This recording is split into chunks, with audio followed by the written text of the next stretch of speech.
Queridos irmãos e queridas irmãs, cá estamos nós para mais um encontro. O nosso desejo, o desejo da nossa casa, da casa de Zico Horta, é que nós nos habituemos a esses encontros. Não um encontro meu com você, mas um encontro comigo mesma. Que eu me encontre, que eu me procure, que eu me busque. E nesse encontro que eu quero ter comigo mesma, eu vou usar, nós aprendemos a usar uma ferramenta valiosíssima. E essa ferramenta é o Evangelho. Então, nesse encontro que eu quero ter comigo, para que eu me reconheça e para que eu assuma comigo mesma, né, o compromisso de seguir meu mestre, de memorizar os ensinamentos dele. Esse compromisso eu devo renová-lo todos os dias. Na verdade, eu posso renová-lo em mais de uma vez no dia, porque esse mestre, ele está presente na minha vida, porque eu o escolhi como mestre. Então, os nossos encontros semanais, tanto aqui, né, através das nossas redes sociais, como os nossos encontros presenciais na nossa casa, eles têm esse objetivo, né? É que eu me encontre, eu me busque, e esse encontro que eu quero que aconteça, e ele acontece todos os dias, para que esse encontro aconteça, ele seja um encontro eficaz, ele seja um encontro renovador, transformador, eu vou usar essa ferramenta. E como sempre dizemos, né? A conexão se faz, a nossa senha é a prece. A prece é o meu encontro, a minha busca para encontrar esse mestre tão amado. E eu posso buscá-lo de muitas formas e em momentos diferentes. Às vezes estamos aqui tranquilos, a música ajuda, um ambiente calmo. E aí eu posso dizer, meu pai, quantas bênçãos, quanto eu tenho para te agradecer. Como eu quero te agradecer a oportunidade do meu crescimento espiritual. Mas ele também pode se dar no meio de um trânsito caótico, comigo chegando em cima da hora, porque talvez tenha me planejado mal, ou porque talvez mesmo me planejando muito bem, não foi possível. Esse encontro, ele pode acontecer quando eu estou muito feliz, porque algo muito, muito bom aconteceu. Mas também pode acontecer e deve acontecer quando também eu estiver insegura e temerosa. Então, não é o local que promove o encontro, é o meu desejo interno de vivenciá-lo. E aí eu entendo que isso foi uma prece. Eu entendo que quando eu olho para dentro de mim e busco o meu Pai, é uma prece. E aí então, aqui nós não fazemos uma leitura sequencial, mas fazemos uma leitura, abrimos, não ao acaso, mas com a certeza de que aqui, próximo de nós, está o nosso anjo guardião, está o nosso mentor.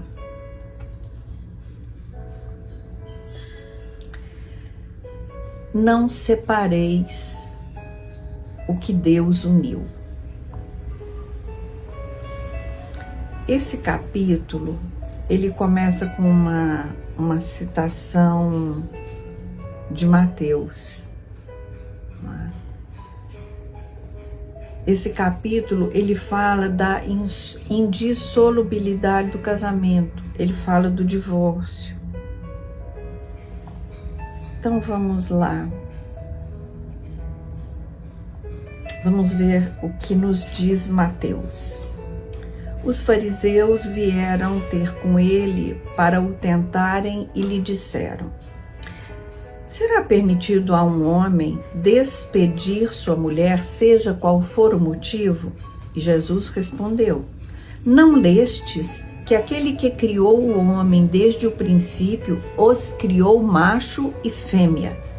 E disse: por essa razão, o homem deixará seu pai e sua mãe e se ligará à sua mulher. E não farão os dois senão uma carne?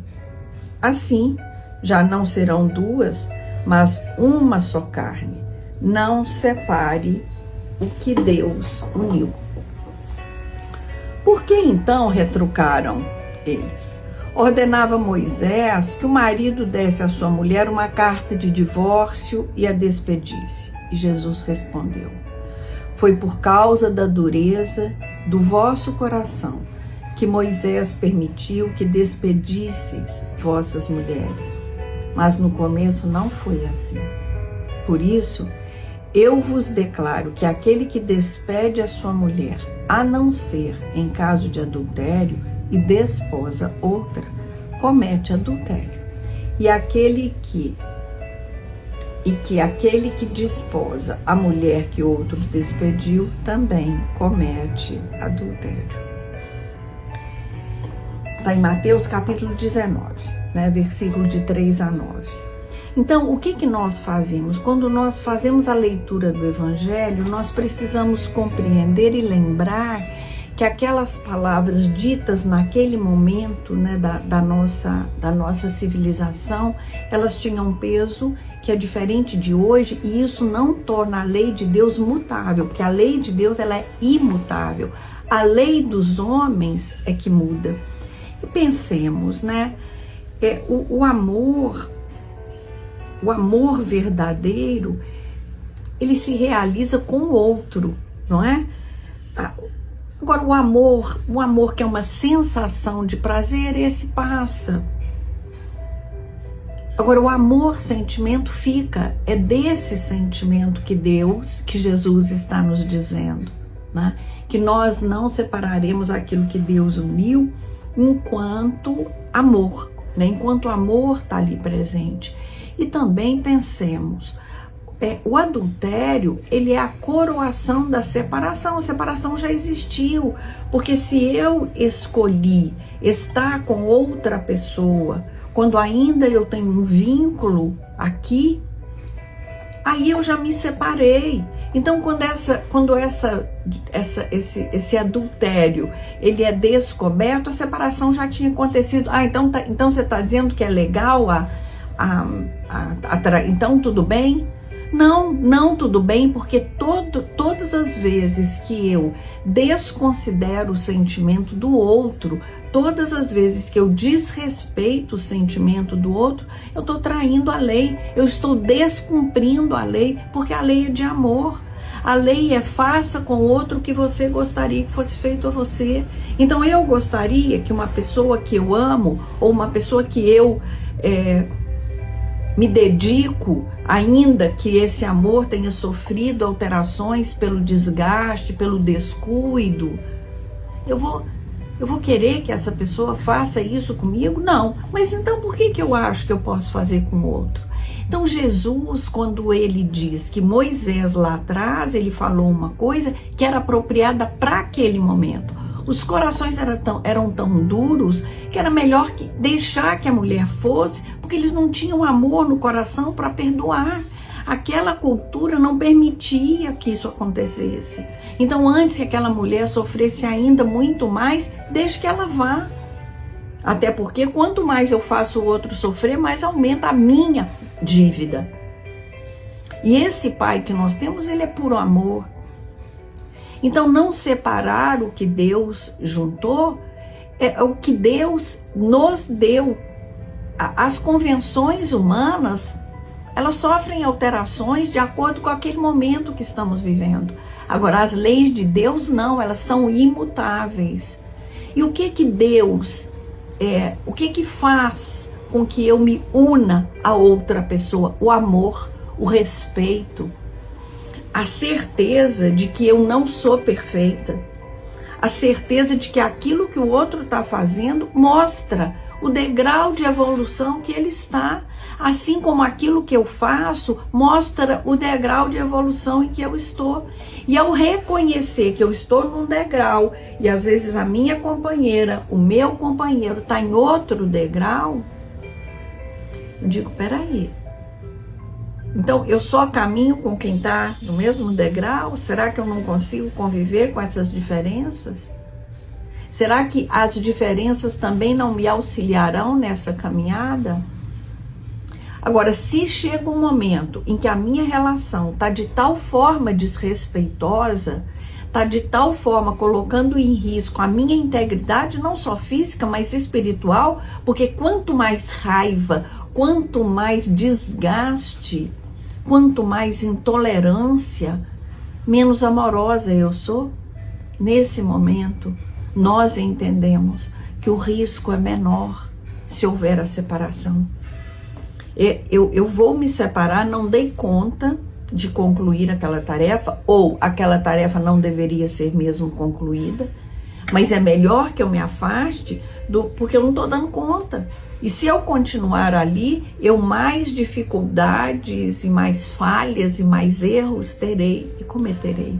É um tema muito amplo, não é? E muito complexo, e cada caso é um. A minha história, ela é minha, ela não serve como exemplo para ninguém. O que eu posso é, no máximo, compartilhar e dizer, quando eu vivi esta situação, eu agi dessa forma. Só compartilho, sem a menor pretensão de dizer eu fiz assim e acertei, ou eu fiz assim e errei. O que temos concluído é que este caminho é o seguro. Quando eu olho primeiro para mim, vejo as minhas falhas, vejo as minhas dificuldades e depois consigo ver a do meu próximo. Que Jesus, esse guia repleto de amor, nos conduza, hoje e sempre. Graças a Deus.